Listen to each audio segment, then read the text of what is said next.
Merci de nous rejoindre sur Alt24 News pour l'échiquier international. Pendant près de 3 jours, les dirigeants des 32 pays de l'OTAN étaient réunis à Washington dans le cadre du 75e sommet de l'Alliance Atlantique Nord. À l'ordre du jour, gage de soutien à l'Ukraine, érigé en rang de priorité, la course à l'armement, mais également l'intimidation envers la Russie et la Chine, un langage d'escalade pour l'organisation atlantiste qui ne feint plus cacher ses ambitions d'hégémonie par la voie de la confrontation militaire offensive et directe. Un document final a sanctionné les travaux du sommet de Washington. Nous allons parler avec nos invités ce soir, juste après ça.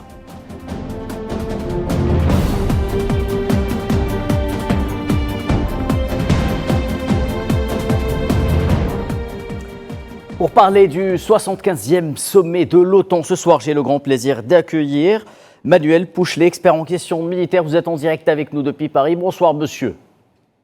Bonsoir, monsieur. Merci pour votre invitation.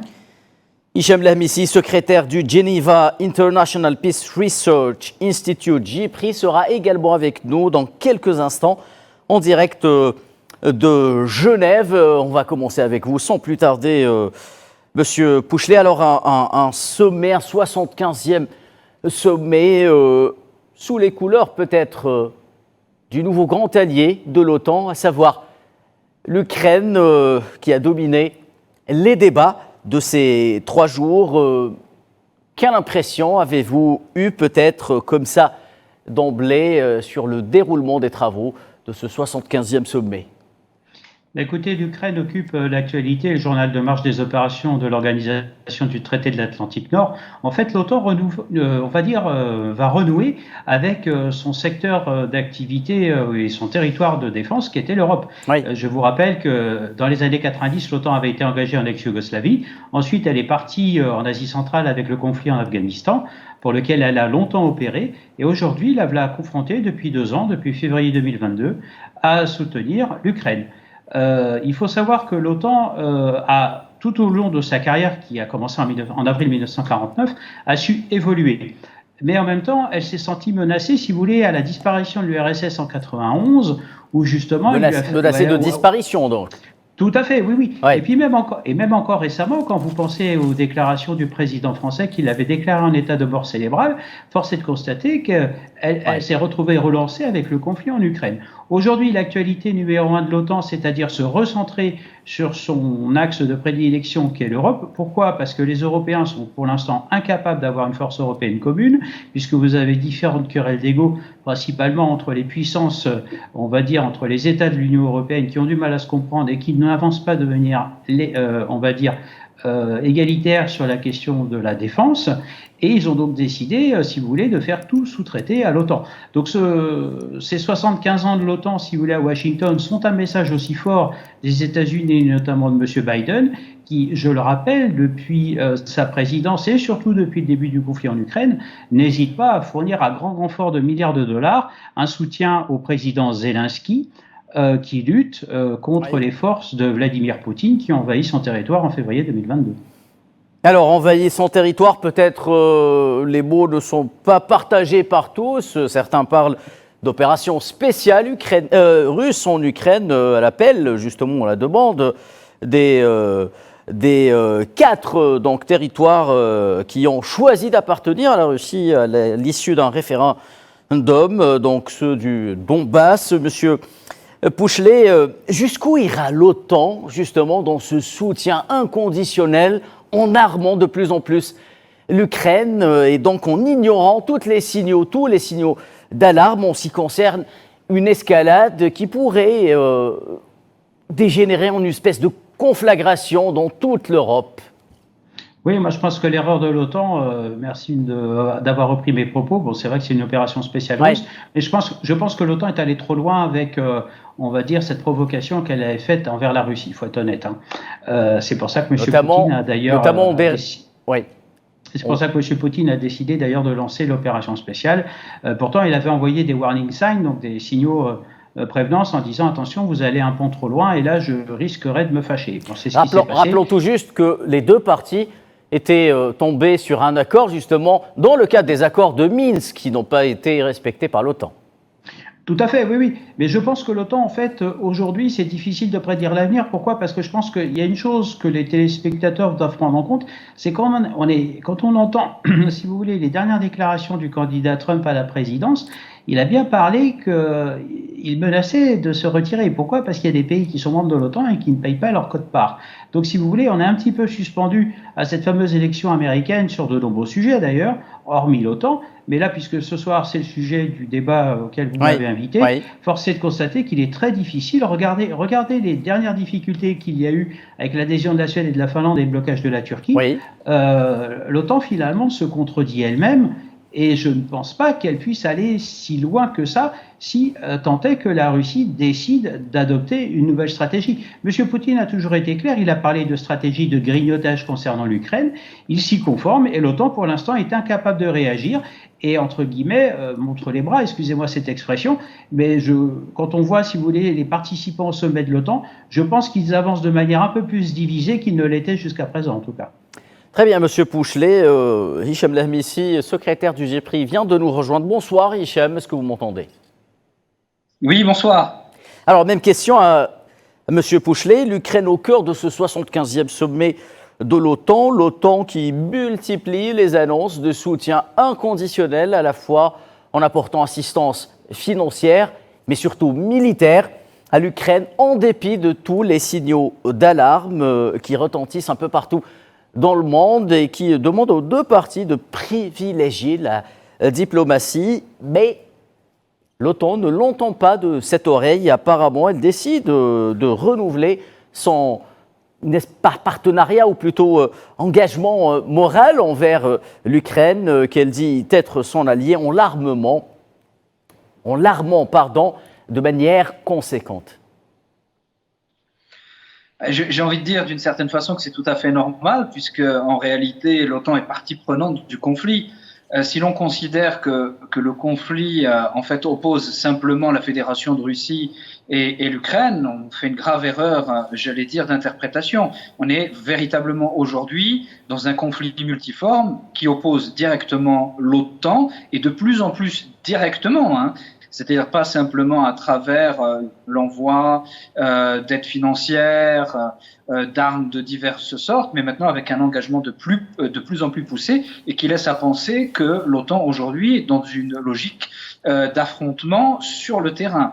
Et de l'autre côté, la Russie, avec derrière elle un certain nombre d'États que l'on va rattacher aux BRICS, au Sud global, en fait, qui soutiennent, que ce soit sur le point de vue économique, diplomatique, ou parfois à travers des livraisons d'armes. Si on prend par exemple la République populaire de Corée, c'est-à-dire la Corée du Nord, l'Iran, indirectement également la Chine, qui vend un certain nombre de composants à la Russie et qui ne se prive pas en fait de poursuivre son soutien à la Russie, puisque de toute façon, la Chine sait très bien que si la Russie devait tomber ou perdre demain, ce qui n'arrivera pas de toute façon, eh bien, elle sera la prochaine entre guillemets sur la liste, même si l'OTAN n'est pas en mesure de comprendre la nouvelle réalité des rapports de force, parce que au-delà de tout ça, que l'OTAN dise vouloir apporter un soutien militaire de 40 milliards, alors sur le papier évidemment, l'aide elle est conséquente, ça se rajoute à plus de 200 milliards de dollars déjà livrés en divers matériels.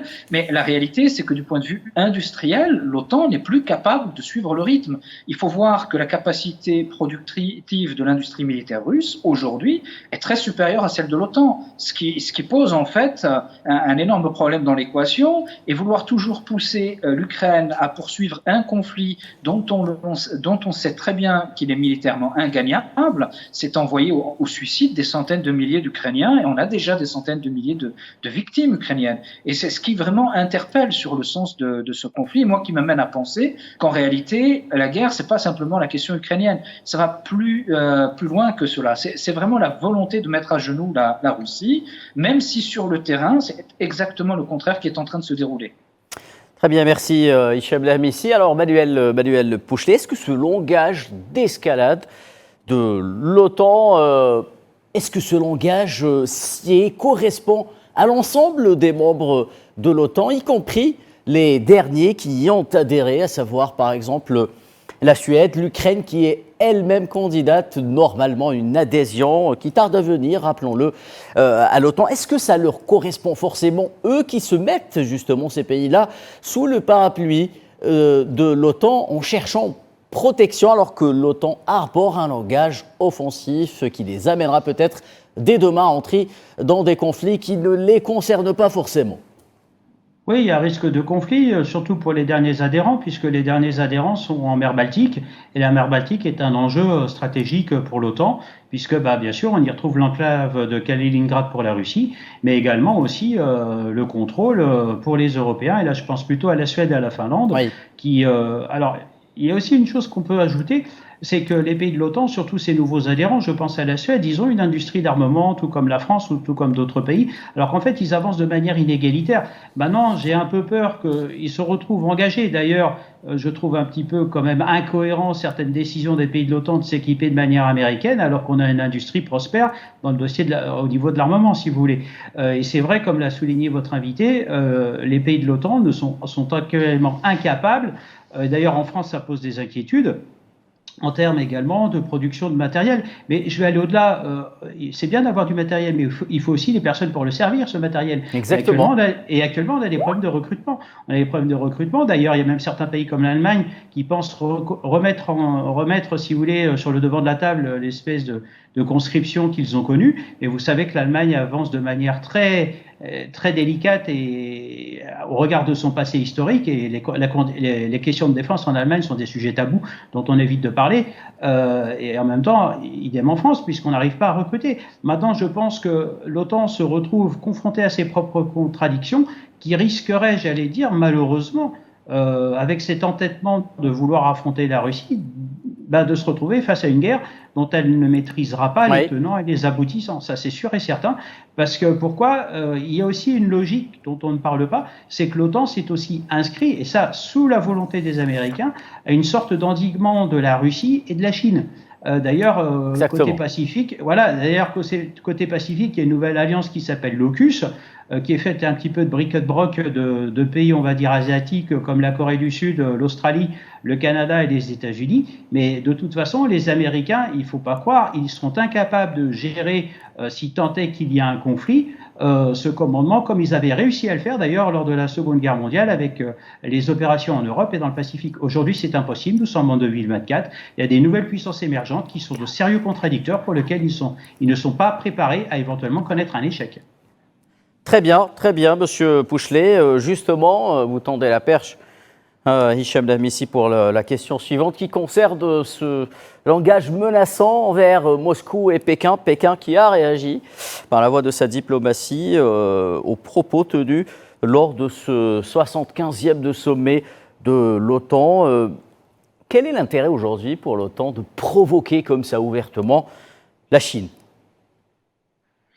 Bien, l'intérêt, c'est simplement que les États-Unis, parce que lorsqu'on parle de l'OTAN, il faut parler des États-Unis, c'est-à-dire du maître suprême, si j'ose dire, qui utilise en fait l'OTAN comme un instrument de sa domination et de sa puissance, et qui s'inscrit en fait dans une logique d'affrontement géopolitique qui revient à des espèces de théories un petit peu contestables et discutables sur la question de la maîtrise de ce qu'on appelle l'espace eurasiatique, avec en fait une espèce d'obsession concernant la Russie et accessoirement de la Chine.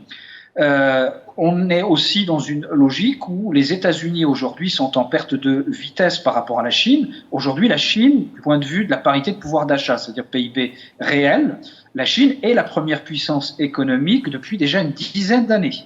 Et elle est en train de devenir la première puissance militaire également, puisque la production militaire chinoise est relativement impressionnante dans un certain nombre de domaines et a pris même le dessus sur les Américains pour un certain nombre de technologies. Alors, c'est peut-être pas l'occasion d'en parler aujourd'hui. Oui. Mon collègue est, je pense, plus qualifié pour en discuter justement.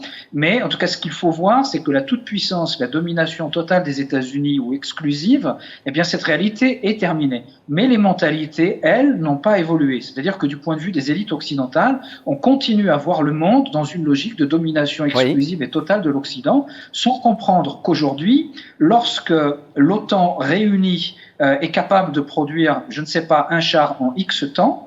L'ensemble eurasiatique, si on veut, ou l'ensemble Russie-Chine en produit 10, 20, voire 30.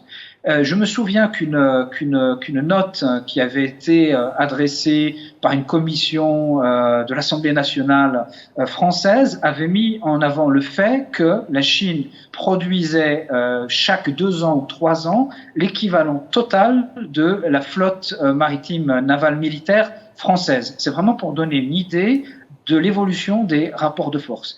Et on peut même aller plus loin. Si on regarde le terrain d'affrontement ukrainien aujourd'hui, les ruptures technologiques, elles ont été apportées par qui? Du point de vue, par exemple, des drones, et ce qu'on appelle les drones low cost. 2 pays qui ne font pas partie de l'OTAN, mais même au-delà de ça, des pays classifiés comme pays du Sud, entre guillemets. C'était les drones turcs et les drones iraniens. Oui. Donc ça, c'est quelque chose qui doit quand même amener à réfléchir et qui doit quand même nous amener à nous poser un certain nombre de questions. Si on prend ce qui s'est déroulé à la mi-avril, la riposte iranienne, par exemple, à l'attaque de la représentation diplomatique iranienne en Syrie. Qu'est-ce que l'on a vu? On a vu qu'il y a eu une démonstration de force qui n'a pas voulu toucher Israël, mais lorsque les Iraniens ont voulu frapper avec des missiles, ils en ont envoyé 7. Les 7 ont atteint leurs objectifs, qui étaient des objectifs limités, mais les Israéliens n'ont pu rien faire avec toute la meilleure technologie anti-missile américaine. Donc ça doit amener à s'interroger justement sur cette réalité. Très bien. Manuel Pouchelet, alors le président américain sortant, rappelons-le, donc Joe Biden a promis d'ores et déjà, il a confirmé justement que les Alliés allaient fournir à l'Ukraine un total de 5 systèmes de défense anti-aérien, 4 batteries de type Patriot, des missiles sol-air particulièrement efficaces, a-t-il dit, pour intercepter les missiles balistiques russes. On parle également d'avions F-16. Comment analysez-vous ce matériel qui est promis à l'Ukraine et que Volodymyr Zelensky, président ukrainien, a longtemps réclamé et qui demandera la contribution justement de pays alliés, à savoir l'Allemagne, les Pays-Bas, la Roumanie, encore l'Italie? Écoutez, il faut raisonner quand on parle d'armes, d'avions que vous avez mentionnés, ou même de batteries.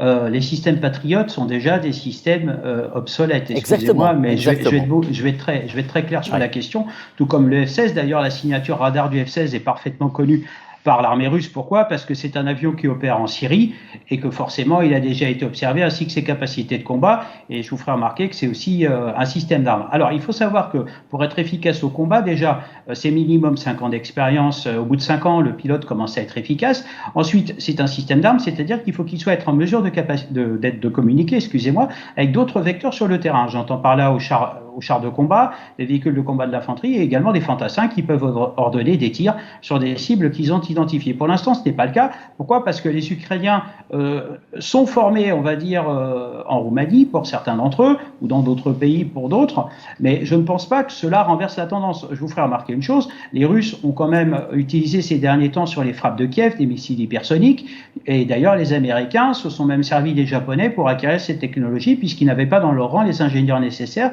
pour pouvoir réussir à les concevoir. Voilà. Donc ils ont dû faire appel à leurs alliés asiatiques. La Russie, de toute façon, a toujours eu un stock incommensurable de vecteurs. Maintenant, pour être efficace au combat, il faut une doctrine, et les Ukrainiens ne sont pas prêts, puisque une doctrine, c'est-à-dire l'emploi de certains matériels, et ne sont pas forcément adaptés aux techniques de combat de l'Ukraine. C'est pour ça que ça ne fonctionne pas. Ensuite, vous avez aussi les fameux récits que l'on entend.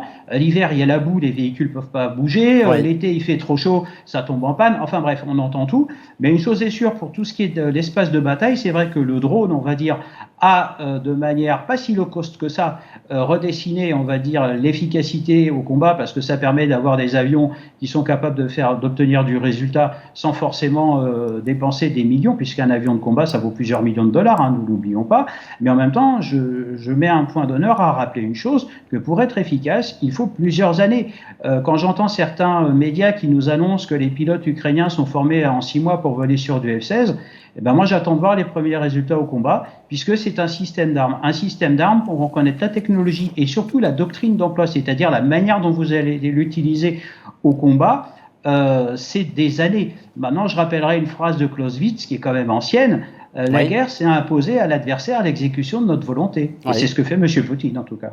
La guerre est la continuité de la politique par d'autres moyens, disait von Clausewitz dans son fameux ouvrage de la guerre. Donc, Hichem Lamisi, allez, si on s'amusait à faire un petit bilan des 75 ans de l'OTAN, comme ça, rapidement, qu'est-ce que l'on retiendrait au fond, mis à part le fait d'inventer d'espèces de menaces sur l'ensemble du monde et principalement de la zone européenne, lorsque l'on voit que l'existence de menaces réelles, notamment au Moyen-Orient avec l'agression sioniste à Gaza, n'est même pas abordée lors de ce 75e sommet de l'OTAN, d'où ce double langage qui persiste et qui est dénoncé un peu partout dans le monde et notamment par le Sud global.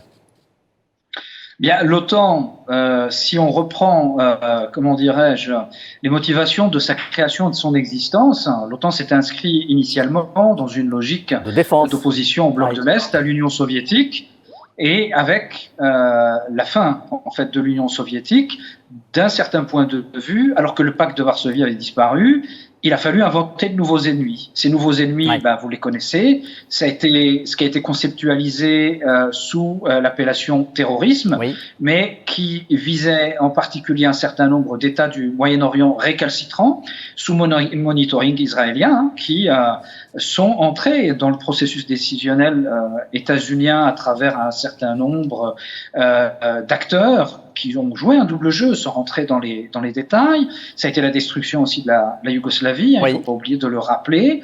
Et l'OTAN a dû se renouveler dans une logique où justement il a fallu créer de nouveaux ennemis. Et aujourd'hui, eh bien, la Russie tombe bien, puisque c'est une puissance réelle. C'est une puissance que l'on croyait destinée à comment dirais-je, à disparaître ou à ne plus jamais se relever, qui s'est relevée depuis le début des années 2010 et qui a des prétentions géopolitiques.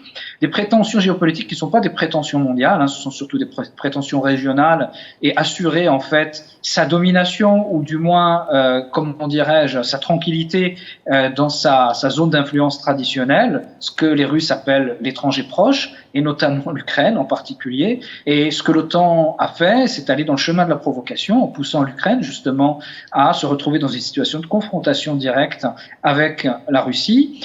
Mais aujourd'hui, plus que cela, l'OTAN est devenue en quelque sorte le symbole du visage découvert, entre guillemets, de l'Occident, c'est-à-dire l'Occident qui est incapable en réalité de se penser dans la diversité culturelle, dans la diversité civilisationnelle, et qui rend compte toujours de cet esprit que l'on doit mettre en relation avec l'esprit colonial, c'est-à-dire d'une volonté de domination sans partage, vous m'excuserez du terme, n'y voyez aucun élément raciste, du monde blanc sur le reste du monde.